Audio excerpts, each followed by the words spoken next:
মানস চলিহাই মই থকা অৱস্থাত কৰা কেইটামান কুকৰ্মৰ বিষয়ে অসমবাসীক জনাব লৈছোঁ। আপোনালোকৰ মনত আছে 2023 চনৰ 3 জানুৱাৰী তাৰিখে লখিমপুৰত এটা এক্সিডেণ্ট হৈছিলে। সেইটো কোনো এক্সিডেণ্ট নাছিলে, সেইটো সুপৰিকল্পিতভাৱে তেখেতক মানে মৰা হৈছে। তেখেতৰ নাম হৈছে সিদ্ধাৰ্থ বৰগোহাঁই। তেখেত এজন বডি বিল্ডাৰ আছিলে। তেখেতক সকলো অসমবাসী ৰাইজে চিনি পায়, তেখেত সুপৰিচিত হয়। তেখেতৰ মানস চলিহাৰ মাজত ব্যৱসায়ৰ কথা বতৰা আৰম্ভ হৈছিল আৰু মানস চলিহাই তেখেতৰ পৰা 35 লাখ টকা লৈছিলে। যেতিয়া মানস চলিহাই কোনো ব্যৱসায়ত তেখেতক সহায় নকৰে, তেখেতে ফোন কৰিলে ৰিচিভ নকৰে, তেতিয়া সিদ্ধাৰ্থ বৰগোহাঁই ডাঙৰীয়াই মানস চলিহাক সেই পইচা উভতাই বিচাৰিছিলে। আৰু সেই পইচা উভতাই বিচৰাত মানস চলিহাই তেখেতক আমি থকা অৱস্থাতে বহু বেয়াকৈ ধমকি দিছিলে, তেখেতলোকৰ মাজত কাজিয়া হৈছিলে। আৰু তেখেতক তেতিয়া মানস চলিহাই কৈছিলে যে তোৰ কি অৱস্থা হয় চাই থাক। আৰু তাৰ পাছতে মানস চলিহাই যি পৰিকল্পনা কৰিছিলে সেইমতে সিদ্ধাৰ্থ বৰগোহাঁইৰ মৃত্যু ঘটিল। আচলতে চবে যেনেদৰে ভাবিছে যে সেয়া এক দুৰ্ঘটনা, সেইটো দুৰ্ঘটনা নহয়, এটা পৰিকল্পিত মাৰ্ডাৰ। ঠিক যেনেধৰণে সিদ্ধাৰ্থ বৰগোহাঁই ডাঙৰীয়াক কৰিছিলে, ঠিক তেনেধৰণে আৰু বহুতো ল'ৰা ছোৱালীক কৰিছে। কিন্তু উপযুক্ত তথ্যৰ প্ৰমাণ নথকাৰ বাবে মানুহে তেখেতৰ বিষয়ে কোনো ক'ব নোখোজে। এইটো মাৰ্ডাৰটো অপেন ছিক্ৰেট হয়, কিন্তু মানুহে মানস চলিহাৰ ভয়তে এই কথাটো সকলোৱে লুকুৱাই আছিলে। আৰু তেনেকুৱা বহুত যুৱকৰ ক্ষেত্ৰত হৈছে। মানস চলিহাই ট্ৰেপ পাতে, এখন জাল পাতে, যিখন জালত আলফাৰ নামত ভুৱাকৈ একাউণ্ট খোলে। আলফাৰ নামত প্ৰায় 300মান ভুৱা ফেচবুক একাউণ্ট আছে, য'ত নামৰ পাছত যিকোনো এটা নামৰ পাছত অসম লগাই দিয়ে আৰু সকলোৱে ভাবে যে এয়া আলফা চাইনৰ একাউণ্ট বুলি।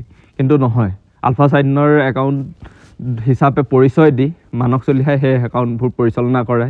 আৰু ঠিক তেনেধৰণে যেনেকৈ ল'ৰা ছোৱালীবোৰ ওলাই আহে, ল'ৰা ছোৱালীবোৰ এঠাইলৈ অহাৰ পাছত মানস চলিহাই আকৌ খবৰ কৰি ল'ৰাখিনি ধৰায়। ঠিক তেনেকৈ বহুতো ল'ৰা ধৰাইছে, গুৱাহাটীত ধৰাইছে, নেলিত ল'ৰা ধৰাই পিনে দিছপুৰ থানাত তেওঁলোকক হাজিৰ কৰোৱাইছে। তেনেকুৱা বহুত কাম মানস চলিহাই কৰিছে। আৰু 2 নম্বৰতে মানস চলিহা কি হয়, এজন পিগী বেংক হয়। তেখেতে যেনেকৈ ধৰি লওক চাকৰি দিয়াৰ নামত বা অন্যান্য ব্যৱসায়ৰ নামত কাৰোবাৰ পৰা পইচা লয়, কিবা লয়, সেই পইচাৰ অংশীদাৰ প্ৰশাসনিক বিষয়া সকলোৱে পায়। পিগী বেংক এইটো কাৰণে কোৱা হৈছে, তেখেতে নিজে নিজক পিগী বেংক বুলি কয়, কাৰণ তেখেতে যাৰ যেতিয়া দৰকাৰ হয়, আজি কাৰোবাৰ কিবা এখন মিটিং হৈছে, কাৰোবাৰ কিবা লগা হৈছে, তেতিয়া মানস চলিহাই সেই সকলো বস্তুবোৰ যোগান ধৰে। আৰু মানস চলিহাই সেইকাৰণে তেখেতে যিমান কুকৰ্ম কৰিলেও, তেখেতে কাৰোবাৰ পৰা পইচা ল'লেও, কিবা কৰিলেও, তেখেতৰ এগেইনষ্টত যিমান কমপ্লেইন কৰিলেও সেই একো নকৰে। কাৰণ সকলো মানুহ বা একাংশ মন্ত্ৰী বিষয়াৰ পৰা লৈ একাংশ প্ৰশাসনিক বিষয়া মানস চলিহাৰ লগত ওতঃপ্ৰোতভাৱে জড়িত আছিল।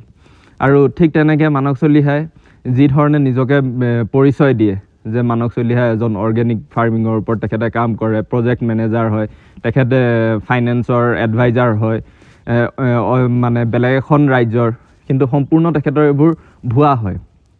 এইটো কাৰণে তেখেতে অৰুণাচললৈ যায় আৰু বিশেষকৈ নাগালেণ্ডলৈ যায়। এইকাৰণে যায় যে তেখেতৰ তাত কিছুমান এনেকুৱা চ'ৰ্চ আছে যে আলফাৰ সন্দৰ্ভত কিবা তেখেতে বাতৰি পায় নেকি, আলফাৰ সন্দৰ্ভত যি খবৰ উলিয়াব লাগে সেই খবৰবোৰ বিশেষকৈ উলিয়াবলৈ মানস চলিহাই তেনেকুৱা ঠাইলৈ যায়। তাত মানুহ মানে ফিটিং কৰি ৰাখে যে এনেকুৱা কৰিবি, আৰু সেই যেতিয়া ল'ৰা ছোৱালীবোৰ মানস চলিহাই নিজে কণ্টেক্ট কৰাই পিনে এটা জেগালৈ পঠিওৱাৰ পাছত সেই ল'ৰা ছোৱালীবোৰ ধৰিবৰ কাৰণে হওক বা আলফাৰ অন্যান্য কিছু তথ্যৰ কাৰণে মানস চলিহাই সেই নাগালেণ্ড হওক, অৰুণাচললৈ হওক বিশেষকৈ অহা যোৱা কৰে। আৰু ঠিক তেনেকৈ সেই সকলোবোৰ জেগাতে নিজকে অৰ্গেনিক ফাৰ্মিঙৰ লগত জড়িত বিশেষভাৱে মিছাকৈ নিজকে মানে প্ৰমাণ কৰিব বিচাৰে যে তেখেতে কোনো তেনেকুৱা প্ৰশাসনিকৰ লগত জড়িত বিষয়া নহয়, তেখেত এজন মানে অৰ্গেনিক ফাৰ্মিঙৰ লগত জড়িত বিষয়াহে।